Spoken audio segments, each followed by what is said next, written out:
Hello guys, welcome back to my YouTube channel. From this video, I will discuss about the anatomy of rectum. So let's get going. The rectum is the part of large intestine and it lies between the recto-sigmoid junction and the anorectal junction. That means in the upper part, it continues with the sigmoid colon and the lower part, it continues with the anal canal. It is about 12 to 15 centimeter long and its diameter is similar to that of sigmoid colon. The anorectal junction lies about 3 centimeter in front of and just below to the tip of the coccyx. Let's see what are the curvatures of the rectum. Though the meaning of the rectum word is straight, it is curved in sagittal and coronal, that means lateral planes. The upper and lower ends of the rectum are in the midline. Here you can see the upper and here the upper and lower ends are in the midline. The sagittal curvatures are sacral curvature and the perineal curvature. When we talk about the sacral curvature, this one is the sacral curvature. It is the curvature by which rectum is molded to the concavity of the sacrum, and the perineal curvature is present at the anorectal junction, which is encircled by puborectalis muscle. This perineal curvature is encircled by puborectalis muscle, and also it shows an acute angulation with forward convexity. The three coronal curvatures are the upper with convexity to right, here upper lateral curvature, then middle lateral curvature, the convexity middle one is curved to left, and then again lower curvature is convex towards the right side. So upper lateral curvature, middle lateral curvature and lower lateral curvature, these three are the coronal curvatures, and the sacral curvature and the perineal curvature are the two sagittal curvatures. Next, we will see what are the peritoneal relations.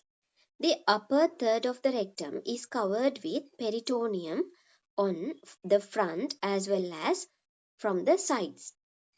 The middle third is covered only on the front. I will show you another picture for that.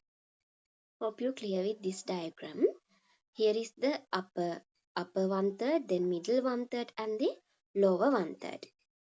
You can see the peritoneal cavity here. So from the anterior, in the upper one third of the rectum, from the anterior aspect as well as from two sides, it is covered with the peritoneum. But in middle one third, it is covered only on the front aspect. You can see the peritoneal reflection is only in the front aspect. And the lower one third, you can see there is no peritoneal covering. The peritoneum is reflected from the junction of middle and lower one third of the rectum to urinary bladder. You can see how the peritoneal reflection goes in male, and it forms a rectovesical pouch. In between the rectum and the bladder, we call this pouch as rectovesical pouch.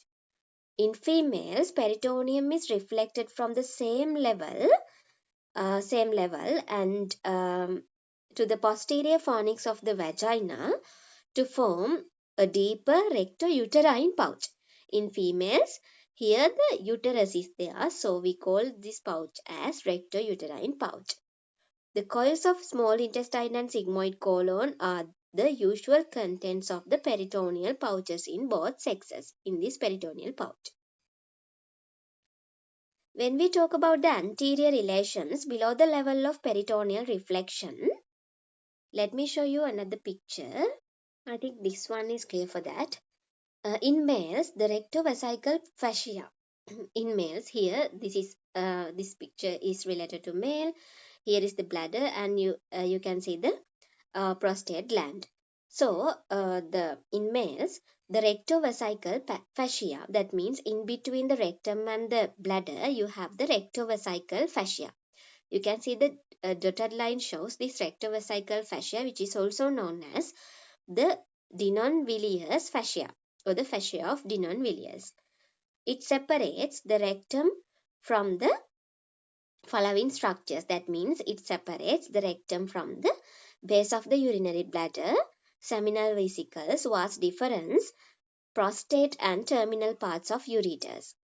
The rectovesical fascia represents the obliterated part of the rectovesical peritoneal pouch, which extends right up to the pelvic floor until the 4th month of uterine life. In females, here is the diagram for females. Here. And in females, rectum is closely related to the posterior wall of the vagina. Here. Next, we will see what are the posterior relations. When we talk about the posterior relations, actually these posterior relations are similar in both sexes, male and females. We can talk about the posterior relations by dividing into two. The relations in the midline, and the relations in the lateral side, one on each side of the midline. We can divide as two categories like that: relations in the midline and relations on each side of the midline. So the relations in midline are the median sacral vessels here, and the superior rectal artery, lower three pieces of the sacrum here, ganglion impar, the coccyx, and anococcygeal raphe. On each side of the midline, you can see the sympathetic chain. This one is the sympathetic chain. And then lateral sacral vessels. These are the lateral sacral vessels.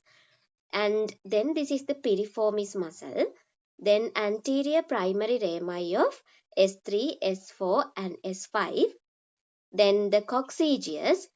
Then pelvic splanchnic nerves and the coccygeal nerve and the levator ani muscle. Next, we will see the arterial supply of the rectum. The arterial supply is separate from the mucosa and for the wall of the rectum. The arterial supply of the mucosa of the rectum is by superior rectal artery, which is the continuation of the inferior mesenteric artery. Here is the inferior mesenteric artery and the continuation of it as superior rectal artery.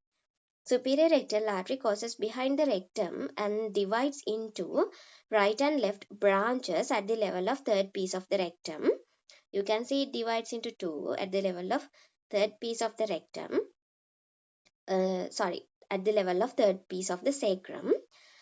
These terminal branches gives off twigs which pierce the rectal wall at various points and supplies entire mucosa of the rectum via submucous plexus. And then the arterial supply of the wall of the rectum is from three sources. First one is the superior rectal artery, which supplies upper rectal wall.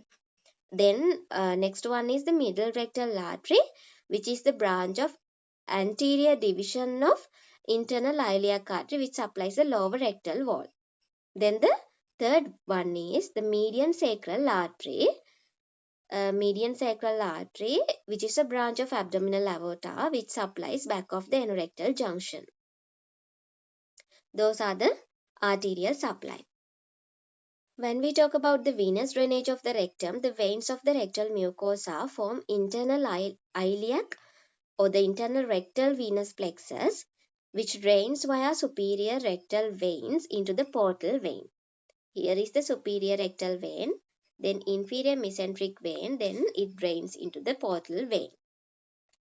Veins of the wall of the rectum form external rectal venous plexus and which drains into internal iliac veins. These are the internal iliac vein. And then it drains into the external iliac vein. So when we talk about the lymphatic drainage of the rectum, the lymph vessels along the superior rectal vessels reach superior rectal lymph nodes. That means pararectal nodes. These are the pararectal nodes. Here you can see the pararectal nodes. And they lies in close contact with posterior wall of the rectum. The pararectal nodes drain into inferior mesenteric nodes. The lymph vessels along the middle rectal vessels end in middle rectal nodes, and they from which lymph drains in the internal iliac nodes. Here you can see the left internal iliac nodes and the right internal iliac nodes.